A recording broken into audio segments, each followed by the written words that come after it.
Hey guys, it's Caden. Welcome to another Autism Digest interview, where today I have someone who I'm very excited to talk to. He's on the spectrum and has gained roles in such video games as Five Nights at Freddy's Ultimate Custom Night, Five Nights at Freddy's. It's honestly been a while since I've played the games, but I think you voiced Glam Rock Freddy and talked about birthday cakes and pinatas at the beginning. That's a good memory. Yeah, that is one of the many things Glamrock Freddy talks about. He has a specific fondness toward ice cream cake, as we've found out. Yeah, I think it was Ultimate FNAF. What was it? Is it For Glamrock Freddy, yeah. that one was Security Breach, and then he was Oh, also in Help security. Wanted too. Yeah. Yeah, yeah, yeah, Good it old was Glamrock security Freddy. breach, and he recently voiced the rich toy Freddy in FNAF 2, the movie. The Yeah. amazing Kellen Goff. Thanks for coming on, Kellen. Thank you for having me, Caden. You know your stuff already. I'm so excited to be here and to talk Well, I about. grew up on games. I think a lot of people definitely know you. FNAF is huge. It's honestly a cultural juggernaut. But for those that may not know you, do you mind telling a bit of your story in your own words? Sure. I am Kellen Goff. I am a voice actor and online content creator. I started when I was 13 and YouTube was still shiny and brand new. Used to do machinima, if anybody remembers what that is anymore. But sort of got into the voice acting thing as time went on. And my first role was Funtime Freddy in Five Nights at Freddy's Sister Location. That was the first role of note, anyhow. And yeah, I've voiced a bunch of stuff since then in video games and anime. I've been Overhaul in My Hero Academia, Diavolo in JoJo's Bizarre Adventure. Oh man, Porco Galliard in Attack on Titan, and a few others here and there. But Sun and Moon, Glamrock Freddy, Toy Freddy now, and Funtime Freddy, and a whole lot more in the Five Nights at Freddy's series, which I'm very grateful to be a part of. That's awesome. And I'm grateful that you were a part of my teenage years. Which leads to my Heck next yeah. question. How do you think autism helps you when you voice act? It helps so much, dude. Uh, are you on the spectrum as well? Yes, sir. Right on, right on. I never assume. I always make sure.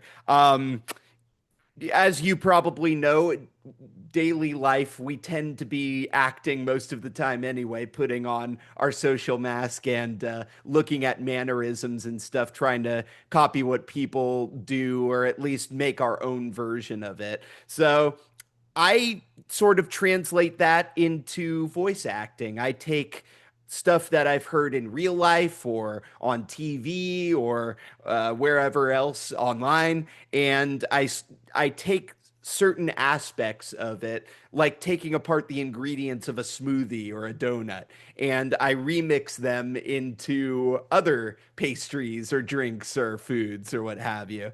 And it's worked out pretty well in character creation and all that. Being able to have that ear to mimic stuff, and then the wiring to disassemble it and reassemble it in different ways. I absolutely agree with that. And I'm the same way when I'm booking stuff like this or with my school work. I take the concept and I remix it to make it my own, or I dedicate myself profusely to what I'm doing, which Heck leads yeah. to my next question for you. Can you walk us through what a typical recording session looks like for you? Sure. Depending on if it's anime or a video game or a cartoon, it's going to be subtle differences here and there. But usually, you show up at the studio about 10 minutes early if you can, so they have time to get you into the booth and get you behind the microphone, get you your headphones, get you all set up on the screen in front of you. You do have usually you have two screens in front of you. A screen for them to show material to you, like visual references, especially if it's anime, showing you what's already there. And then a lower screen that has the script on it, which is usually like an Excel or Google Sheets document that has all of your lines on there that they can go through. And depending on if it's a character you know or not, they'll give you a reference file of what you had done before so that you can sort of get back into how it sounds, get back into the skin of that character. Or you make something completely new, and they might have a reference they want you to copy the vibe of for that. Um, but after you've gotten into the character, you just sort of go down the list of lines. Maybe you say a bunch of them at the same time if it's like multiple lines are going to be a complete thought, whereas some lines are just like three words and that's the complete thought. But it sounds a lot more natural if you have like three lines and they're all part of the same speech, and you go through all of them in the same, run of recording. And they'll have you do 1 to 3 takes of that at least, and the director will work through it with you. The sound engineer will make sure you sound good and don't blow out the mic. And before you know it, you're done with the session. It's just a lot of playing pretend and within whatever constraints that you're given. I'd say the least constraints are with non-localized video games and animation. Non-localized meaning you're the first one to record on it. You're not recording after a voice actor who originated it in another country or another territory. That would be localization, which is what JRPGs uh, or anime or whatever comes in from other countries would be. But it's much freer when you get to do it all by yourself with animation and video games that are recorded here first. And it's more of a challenge, but it's still a lot of fun to give your own interpretation when you're localizing something. So that tends to be what a recording session looks like. Then you go home. Definitely sounds epic, and I didn't know that that was what that was called. Oh, and I've been watching anime for a while. That transitions beautifully into my next question. Yay. In your experience, what strengths can neurodivergent individuals bring to voice acting or other creative fields? Hmm. Well, we're certainly ones to play pretend. I would say I would say some of our greatest strengths as neurodivergent people on the spectrum is we're always looking for ways that life could be cooler in like a fantasy or sci-fi sense or what have you. We're big nerds about stuff most of the time, and we bring that enthusiasm, we bring those different perspectives that people who might not be neurodivergent may not see.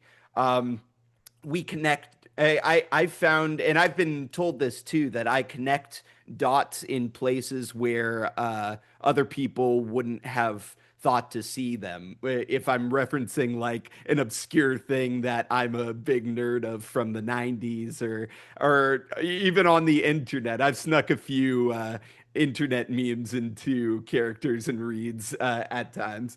Um, yeah, but most of all, I think the enthusiasm. I feel like people on the spectrum, not to say that people who aren't on the spectrum aren't amazing at this, but people on the spectrum, not only having their own emotions, but so often passively analyzing the emotions of others, we tend to uh, we tend to drift towards empathy. And empathy is a huge part of voice acting, being able to understand where somebody else is coming from, being able to work through their day that's leaded up to the line that you said. I've found that people on the spectrum are very good at the empathy part of it. And lastly, what I said before about mimicry, we're very good at taking sounds and replicating them or making them our own. So we are good mimics. We are very good at voice matching, I've found. Corey Burton in particular, he's voice matched so many people. Tony J, just so many people throughout. David Warner as well. Uh, it's I feel like it's sort of our way of relating with people. You know, when we hear something that sounds good, we want to say it ourselves. We want to say it our own way. It's sort of a compliment. We think you sound cool if we're mimicking you. It might not always come off that way, unfortunately, but it's the highest of compliments when we think something sounds cool. It definitely is, and I will add that's actually called echolalia. Yeah, Ooh, where you mimic what you hear. Here, echolalia. hard to know. When I was younger, I would mimic entire movies, ribs, and movie quotes I like, so I can definitely relate to that. Right Which on. transitions into my next question for you. Have you seen the industry become more inclusive or understanding toward neurodivergent performers over time? If so, how? Yes, absolutely. I found that as time has gone on, at least in the voiceover industry, I cannot speak to the on-camera industry myself in that I don't usually go into that world too often. I'm usually behind a microphone. Um, but in the booth, if you make known that you are on the spectrum and that you appreciate, you know, their patience maybe a little bit beforehand, they are always so understanding. The production staff, the director, and everything. All nobody is ever not on your side when you're in the booth for my experience. Everybody just wants to make a really cool product and they want to help you help them make the best one and likewise. um, I've even gone into talks with casting directors and stuff who are they are geared toward, you know, making it more accessible for us, making sure everybody is included. That's a huge thing with the I'd say, you know what? I would say it's a huge thing with the film industry too, is making sure people who can't control how they were born are given the same respect and the same opportunities as those who the processes were made for. Um, and for the most part, I used to be scared of that, Caden. I used to be scared that people were going to treat me differently if they knew I was on the spectrum. But all I've found is that people admire the bravery and they respect what I have to say on certain subjects, such as this, because of this, and you know, certain subjects that I show that I am really passionate about. And they'll do their best to, it, long roundabout way of saying, yes, they do their best to make it accessible for everyone, in my experience. I absolutely agree. I've talked with a lot of voice actors on here, and they've all said the same thing. The industry is becoming way more inclusive Heck yeah. now. Oh, and I'm real glad to hear your experience was amazing. My last question for you is, what does the future hold for you? Do you have any projects that you want to talk about in the works that you can say legally? That I like the way you said that. I can say legally, um, because NDAs are law-abiding contracts. People don't think about that too often. Um, in the works right now. That's tough to say. I mean, I can say now that I am part of the Digimon world. I just debuted on Digimon Beat Break. I'm actually going to make an announcement post about that today. I got to play what was his name? It was so long ago. Ostamon. I got to play Ostamon in that, which he's like this. this mafia dude with a trench coat and a Tommy gun. It's a lot of fun. Um, Otherwise, that's tough, man. Beastars is out. The last of it is finally out, and I get to finish up as free the Shishigami lion in that. That was a ton of fun too, and very bittersweet to leave, but I think we ended it in a very, very respectful way.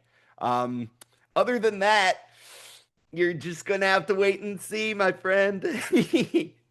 I'll definitely be waiting. Anyways, that's going to do it for this interview, guys. Thank you so much to Kellen for coming on and helping me kick off Autism Awareness Month. If you guys want to Woo! see more amazing interviews, be sure to like, comment, and subscribe to the Autism Digest channel. Be on the lookout for our next issue coming out in May. You can get our current issue by going to autismdigest.com and be on the lookout for the audio file to be posted on our Spotify. Thank you so much for watching, and we'll see you in the next one.